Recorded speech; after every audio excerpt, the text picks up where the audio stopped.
Sri Lanka Bangladesh series দিয়ে শুরু হচ্ছে টেস্ট চ্যাম্পিয়নশিপের নতুন চক্র। গল টেস্ট শুরু কাল সকাল 10:30টায়। চ্যালেঞ্জিং কন্ডিশনে দায়িত্বশীল ব্যাটিং চান অধিনায়ক নাজমুল হোসেন শান্ত। জ্বরের কারণে মিরাজকে পাওয়ার সম্ভাবনা কম। অন্যদিকে ঘরের মাঠে দাপট দেখানোর লক্ষ্য লঙ্কান অধিনায়ক ধনঞ্জয় ডি সিলভার। গলায় শ্রীলঙ্কা বাংলাদেশের লড়াই। টেস্ট চ্যাম্পিয়নশিপের নতুন চক্র শুরু এখান থেকেই। টেস্ট চ্যাম্পিয়নশিপে ক্রমশ উন্নতি করছে টাইগাররা। সবশেষ চক্রে জিতেছে 4 ম্যাচ। নতুন পর্বে ভালো শুরুর আশা। সবশেষ টেস্টে বিজয় সাদমানের 17 রানের উদ্বোধনী জুটি বাংলাদেশের প্রেরণা। তবে শান্ত ও মুশফিকের ফর্ম চিন্তার কারণ। গত 10 টেস্টে 250 টাইগার অধিনায়কের, আর মুশফিকের শেষ 13 ইনিংসে কোনো 50 নেই। তবে গলে ছন্দে ফিরতে মুখিয়ে থাকবেন মুশি। এই ভেন্যুতেই যে তার প্রথম ডাবল সেঞ্চুরি। জ্বরে পড়ায় ইনফর্ম মিরাজকে নিয়ে আছে শঙ্কা। নতুন একটা অপোনেন্ট এবং নতুন একটা কন্ডিশনে খেলা, সো আমার মনে হয় এই কন্ডিশনে বেশ কিছু ক্রিকেটারের খেলার অভিজ্ঞতাও আছে। সো এই অভিজ্ঞতাটা যদি কাজে লাগাতে পারে তাহলে এই সিরিজটা আমার মনে হয় যে ভালো কিছুই হবে। বাট আমাদের ভালো ক্রিকেট খেলাটা খুব ইম্পর্টেন্ট, স্পেশালি আমরা যারা ব্যাটিং এর দায়িত্বে আছি। বরাবর স্পিন বান্ধব গলের পিচ, তবে ব্যাটাররাও সুবিধা পান। এ ম্যাচেও তার ব্যতিক্রম হবে না। দু দলই স্পিন শক্তির উপর জোর দিবে, যদিও সম্প্রতি পেসাররাই এগিয়ে রাখছে বাংলাদেশকে। মিরাজকে নিয়ে শঙ্কায় অপশন বাহাতি স্পিনার হাসান মুরাদ। তাইজুল নাইম তো আছেনই। বাংলাদেশের বিপক্ষে গল টেস্টটি অ্যাঞ্জেলো ম্যাথিউসের বিদায়ী টেস্ট। শ্রীলঙ্কা একাদশে দুজনের অভিষেক হওয়ার সম্ভাবনা। ব্যাটার লাহিরু উদারা ও স্পিনার থারিন্দু রাতনায়েকে, এই দুজনই ঘরোয়া ক্রিকেটে দুর্দান্ত পারফর্ম করে ডাক পেয়েছেন। ফার্স্ট ক্লাস ক্রিকেটে থারিন্দুর 337 উইকেট ও উদারার 16টি সেঞ্চুরি। গতবার আমাদের ভালো সুযোগ ছিল টেস্ট চ্যাম্পিয়নশিপ ফাইনাল খেলার, কিন্তু পয়েন্ট হারানোই সেই সুযোগটা হারিয়েছি। এবার টেস্ট চ্যাম্পিয়নশিপের নতুন চক্র শুরু হচ্ছে ঘরের মাঠে সিরিজ দিয়ে। এটা আমাদের জন্য দারুণ হলো। আবহাওয়ার পূর্বাভাসে ভালো খবর নেই। গল টেস্টে 5 দিনই বৃষ্টি ভোগাতে পারে। ফেরদৌস ইসলাম, ইন্ডিপেন্ডেন্ট নিউজ। শ্রীলঙ্কা সফরে টেস্টে জয়ের তেমন সম্ভাবনা দেখছে না সাবেক প্রধান নির্বাচক ও অধিনায়ক মিনহাজুল আবেদিন নান্নু। সাম্প্রতিক অফ ফর্ম আর আত্মবিশ্বাসে ঘাটতি পিছিয়ে থাকার কারণ মনে করছেন তিনি। অন্যদিকে হান্নান সরকার কিছুটা আশাবাদী, বলছেন গল টেস্টে এক্স ফ্যাক্টর হতে পারেন মুশফিক। টেস্টে শ্রীলঙ্কার বিপক্ষে বরাবরই আন্ডারডগ বাংলাদেশ। 26 মুখোমুখিতে 20 হার। একমাত্র জয় কলম্বোয় 100তম টেস্টে। সেই দলের সঙ্গে বর্তমান দলের পার্থক্য অনেক। ওরকম আশা আমি করি না যে টেস্ট শ্রীলঙ্কাকে এখনই শ্রীলঙ্কার মাঠে হারিয়ে। কারণ একটা প্রস্তুতি ম্যাচ যদি খেলার সুযোগ থাকতো, প্লেয়ারদের অবস্থানটা যদি বোঝা যেত, তাহলে আগে থেকে বলা যেত যে প্লেয়াররা এখন যথেষ্ট কনফিডেন্স আছে ভালো খেলবে। কারণ এখানে প্র্যাকটিস করে গিয়ে আবার ওদের হোম সয়েলে খেলা ইটস ভেরি ডিফিকাল্ট। শ্রীলঙ্কায় ব্যাটিং অর্ডার কম্বিনেশন নিয়ে পরীক্ষা নিরীক্ষার আভাস মিলেছে। ওপেনিংয়ে দেখা যেতে পারে অধিনায়ক শান্তকে। গলের কন্ডিশনে স্পিন অপশন বাড়তে পারে, যদিও সম্প্রতি পেসাররাই বাংলাদেশকে এগিয়ে রাখে। পার্টিকুলার ডেতে যদি সেরাটা দিতে না পারে তাহলে কিন্তু ভেরি ডিফিকাল্ট হয়ে যাবে এই টেস্টটা। তো আমার মনে হয় যে প্লেয়াররা যথেষ্ট ভালো এখানে প্র্যাকটিস করে গিয়েছে, প্রস্তুতি নিয়ে গিয়েছে। আমার মনে হয় ওখানে যে 2 দিনের একটা প্র্যাকটিস সেশন পাচ্ছে এখন, ওটা শেষ করার পরে বোঝা যাবে কার কী অবস্থা আছে। শ্রীলঙ্কা মুশফিকের প্রিয় প্রতিপক্ষ। গলে ডাবল সেঞ্চুরির কীর্তিও আছে তার। চেনা কন্ডিশনে মুশফিক হতে পারেন এক্স ফ্যাক্টর। সুস্থ হয়ে মিরাজ খেললে দলের ভারসাম্য থাকবে।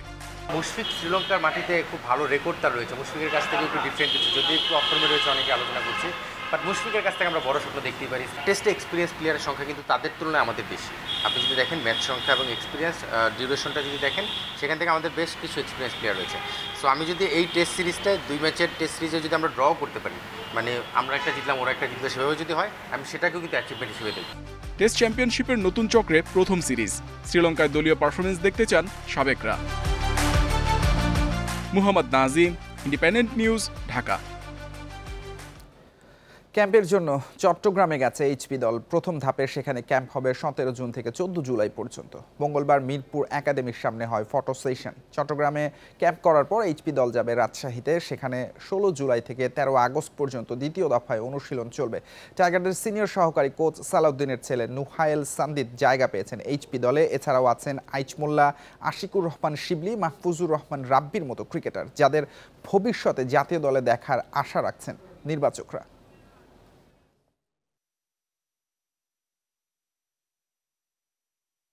I think the HB program, what we're trying to do is facilitate. আমাদের লক্ষ্য ক্রিকেটারদের দক্ষ করে গড়ে তোলা, কিভাবে তারা আরও উন্নতি করে সেই বিষয়ে ফোকাস রাখা। আমরা চাই ক্রিকেটাররা তাদের প্রতিভার সর্বোচ্চ প্রয়োগ করুক এবং যে কোনো ধরনের চ্যালেঞ্জ নিতে শিখুক। আমরা ক্রিকেটারদের এসব ব্যাপারে সহায়তা করব। Their personality, so that when they do step up. এবছর নারী ওডিআই বিশ্বকাপ সূচি প্রকাশ করেছে আইসিসি। 8 দলের টুর্নামেন্ট শুরু 30 সেপ্টেম্বর। উদ্বোধনী ম্যাচে ভারতের প্রতিপক্ষ শ্রীলঙ্কা, আর ফাইনাল হবে 2 নভেম্বর। হাইব্রিড মডেলে খেলা হবে ভারত ও শ্রীলঙ্কায়। পাকিস্তানের সব ম্যাচ খেলবে কলম্বোয়। বাংলাদেশের 7টি ম্যাচ মোট 4 ভেন্যুতে। কলম্বোয় টাইগ্রেসদের প্রথম ম্যাচ 2 অক্টোবর পাকিস্তানের বিপক্ষে। গুয়াহাটিতে ইংল্যান্ডের বিপক্ষে লড়াই 7 অক্টোবর। এরপর বিশাখাপত্তনমে নিউজিল্যান্ড, সাউথ আফ্রিকা আর অস্ট্রেলিয়ার বিপক্ষে খেলবে নিগার সুলতানার দল। কলম্বোতে লঙ্কানদের বিপক্ষে ম্যাচ 23 অক্টোবর। লিগের শেষ ম্যাচ 26 অক্টোবর ভারতের বিপক্ষে বেঙ্গালুরুতে।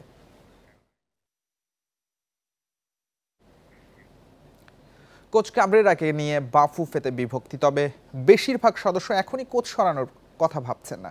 কাবরেরাকে আরও সময় দেওয়ার পক্ষে তারা। এদিকে সংবাদ সম্মেলনে কোচ নিয়ে সমালোচনা আর বরখাস্তের দাবি করা সাখাওয়াত শাহীনকে শোকজ করতে পারে বাফুফে। প্রত্যাশা বাড়িয়ে সিঙ্গাপুরের কাছে হারের পর প্রশ্নবিদ্ধ কোচ কাবরেরার ভূমিকা। একাদশ নির্বাচন, ফুটবলারদের পজিশন বদল, ম্যাচের কৌশল নিয়ে ক্ষুব্ধ সমর্থকরা। ন্যাশনাল টিমস কমিটির সদস্য সাখাওয়াত শাহীন সরাসরি কোচের পদত্যাগ দাবি করে শিরোনামে, আমি 18 কোটি বাংলাদেশের মানুষকে মুক্ত করার জন্য কাবরেরার পদত্যাগ চাচ্ছি। আনুষ্ঠানিক সংবাদ সম্মেলনে বাফুফের দায়িত্বপ্রাপ্ত একজন কিভাবে সরাসরি কোচের এমন নিন্দা করেন? বাফুফের অন্য সদস্যরা বিষয়টি নিয়ে বিব্রত। ওনার ব্যক্তিগত মতামত বলতেই পারে। এখন আমিও যদি একজনকে বলি যে ওনার আমি পদত্যাগ চাই, এটা হবে আমার ব্যক্তিগত মতামত হবে। প্রেসিডেন্ট অলরেডি সেই ব্যাপারে আপনাদেরকে ব্যাখ্যা দিয়ে দিয়েছেন। এটার সাথে আমাদের বাংলাদেশ ফুটবল ফেডারেশনের কোনো সম্পৃক্ত নেই। গুঞ্জন আছে শাহীনের বিরুদ্ধে নাকি ব্যবস্থা নিবে বাফুফে, আনা হবে জবাবদিহিতার আওতায়। উদ্যোগ নিয়ে কথা হয় না। সমর্থক সাবেকদের কোচ সরানোর দাবি একেবারে ফেলে দেওয়ার মতো না। কাবরেরার অধীনে 38 ম্যাচে বাংলাদেশের 10 জয় 19 হার, ড্র করেছে 9টি। জামাল, সমিত, ফাহমিদুলদের নিয়ে তার কৌশলও প্রশ্নবিদ্ধ। তবে কাবরেরাকে আরো সময় দেওয়ার পক্ষে সমর্থন বেশি ফেডারেশনে। আমাদের তো 4টা ম্যাচ হাতে রয়ে গেছে, তো আমরা তো এই মুহূর্তে বলতে পারি না যে একটা ম্যাচের যে আমরা দেখেছি এটা একটা আমরা পেনাল্টি পেয়েছি, আমরা পেনাল্টি থেকেও বঞ্চিত হয়েছি। রেজাল্ট ভালো হলে তো আজকে এই প্রশ্ন আসতো না। সুতরাং আমরা এত সকালে আমার মনে হয় না যে আমি ব্যক্তিগত চাচ্ছি যে এই মুহূর্তে আমি ওনার পদত্যাগ চাচ্ছি না। পরবর্তী ন্যাশনাল টিমস কমিটির সভায় কোচের প্রসঙ্গে আলোচনা হবে। কাবরেরার সঙ্গে চুক্তি 2026-এর মার্চ পর্যন্ত। Kamrul Hasnat, independent News, Dhaka. এই ছিল আজকের যত খেলায়। ইন্ডিপেন্ডেন্ট টেলিভিশনের সব খবর বিস্তারিত জানতে চোখ রাখুন ফেসবুক, ইউটিউব এবং এক্সে। আমন্ত্রণ পরের আয়োজন।